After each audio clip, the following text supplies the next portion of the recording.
नमस्कार। आज हम एक बहुत बड़े बदलाव पर बात करने जा रहे हैं। वो बदलाव ये है कि ईरान अपनी दशकों पुरानी रणनीति को छोड़कर अब सीधे सीधे मिलिट्री एक्शन क्यों ले रहा है। तो चलिए समझते हैं कि आखिर ये सब क्यों हो रहा है और इसके असल मायने क्या हैं, क्योंकि इसने पूरे मिडिल ईस्ट को एक बहुत ही नई और अनिश्चित दिशा में धकेल दिया है। देखिए, दशकों से ना मिडिल ईस्ट में एक अनकहा सा नियम था। ईरान और उसके दुश्मन वो एक दूसरे से सीधे लड़ने से हमेशा बचते थे। लड़ाई होती थी पर प्रॉक्सी के जरिए, मतलब अपने समर्थक गुटों को आगे करके। लेकिन 2024 के वसंत में ये सब बदल गया। वो जो एक लाइन थी वो पार कर दी गई। 300 से ज्यादा ये सिर्फ एक नंबर नहीं है, बल्कि एक बहुत ही साफ संदेश है। संदेश ये है कि ईरान अब छिपकर नहीं बल्कि खुलकर लड़ने के लिए पूरी तरह से तैयार है। जरा सोचिए, 300 से ज्यादा मिसाइलें और ड्रोन एक साथ हवा में। ये एक ऐसा नजारा था जिसने पूरी दुनिया को सच में चौंका कर रख दिया। ये सिर्फ एक हमला नहीं था, ये एक तरह की घोषणा थी, एक नए और शायद कहीं ज्यादा खतरनाक दौर की शुरुआत। ये हमला एक गेम चेंजर था जिसने मिडिल ईस्ट को एक ऐसे रास्ते पर लाकर खड़ा कर दिया है जहां से वापसी शायद बहुत मुश्किल हो। तो सवाल यही उठता है कि इस जबरदस्त हमले के पीछे आखिर था क्या? ईरान ने अचानक अपनी पूरी स्ट्रैटेजी ही क्यों बदल दी? इसे समझने के लिए हमें ईरान के सैन्य दिमाग के अंदर झांकना होगा और उसकी रणनीति को थोड़ा और गहराई से देखना होगा। देखिए, ईरान की स्ट्रैटेजी आमने सामने की जंग जीतने की है ही नहीं। इसे ऐसे समझिए जैसे एक छोटा फाइटर एक बहुत बड़े और ताकतवर फाइटर से लड़ रहा हो। वो जानता है कि सीधी लड़ाई में वो नहीं जीत सकता, लेकिन वो उसे इतना परेशान कर सकता है, इतना थका सकता है कि बड़ा वाला फाइटर हार मान ले। इसी को कहते हैं असमित युद्ध। ईरान अपने ड्रोन और मिसाइलों से अपने दुश्मनों के लिए लड़ाई को इतना महंगा बना देता है कि वो लड़ने से पहले 100 बार सोचे। और ये हमले सिर्फ गुस्से में नहीं किए गए, नहीं, ये एक शतरंज के खेल की तरह हैं, जहां हर चाल का एक गहरा मतलब होता है। ईरान की हर मिसाइल एक सोची समझी चाल है। कभी अपने पड़ोसियों को ये दिखाने के लिए कि इस इलाके का बॉस कौन है, तो कभी अमेरिका जैसी बड़ी शक्तियों को एक सख्त चेतावनी देने के लिए।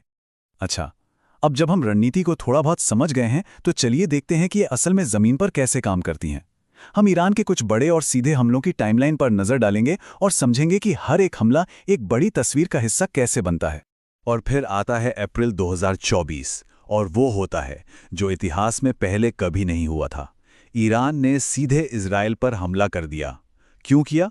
वजह थी सीरिया में उसके एक डिप्लोमेटिक कंपाउंड पर हुआ हमला। ये उसका बदला था। पर यह सिर्फ एक बदला नहीं था, ये एक बहुत बड़ा टर्निंग पॉइंट था। इसने पूरे संघर्ष को एक नए और कहीं ज्यादा खतरनाक लेवल पर पहुंचा दिया। ये दोनों देशों के बीच पहला खुला सैन्य टकराव था। उसी साल की शुरुआत में, यानी जनवरी 2024 में, ईरान ने अपने पड़ोसियों इराक और सीरिया पर भी मिसाइलें दागी थी।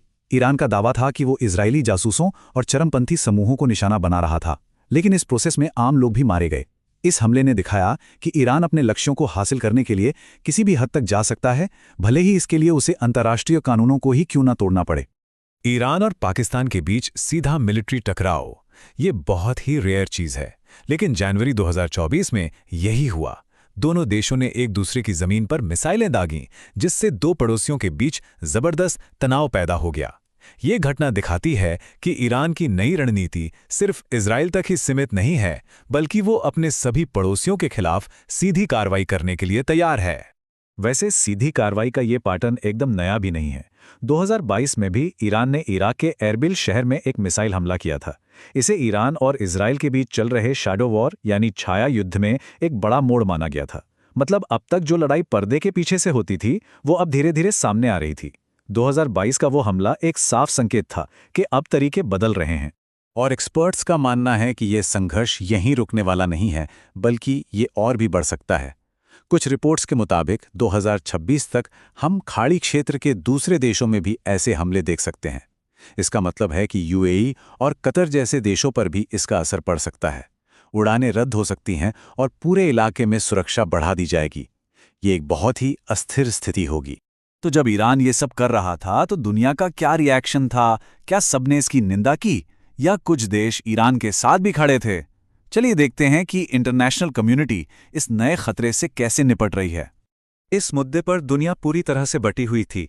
एक तरफ अमेरिका और इजराइल जैसे देश थे जो कह रहे थे कि इसका जवाब सैन्य कार्रवाई से ही दिया जाना चाहिए, और उन्होंने अपनी तैयारी बढ़ा दी। वहीं दूसरी तरफ यूरोप के देश थे जो कह रहे थे कि नहीं, बातचीत और डिप्लोमेसी से इस आग को बुझाना चाहिए। ये बंटवारा दिखाता है कि इस संघर्ष को हल करना कितना मुश्किल होने वाला है। और ये सब हमें एक बहुत ही गंभीर और महत्वपूर्ण सवाल पर ले आता है। क्या ये पूरा क्षेत्र एक बड़े विनाशकारी युद्ध के बिल्कुल कगार पर खड़ा है?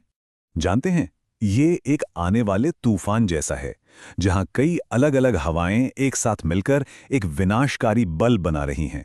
ईरान का परमाणु कार्यक्रम, नई ड्रोन और मिसाइल टेक्नोलॉजी और पुरानी दुश्मनियां, ये सब एक साथ मिलकर एक बहुत ही खतरनाक कॉकटेल तैयार कर रहा है। यहां जो सबसे जरूरी बात समझने की है वो ये है कि ये एक रस्सी पर चलने जैसा है। हर नए हमले के साथ एक बड़ी गलती होने की संभावना बढ़ जाती है। हर कदम के साथ गिरने का खतरा बढ़ता जाता है, और इस मामले में गिरने का मतलब एक विनाशकारी युद्ध हो सकता है। तो हम जा कहां रहे हैं?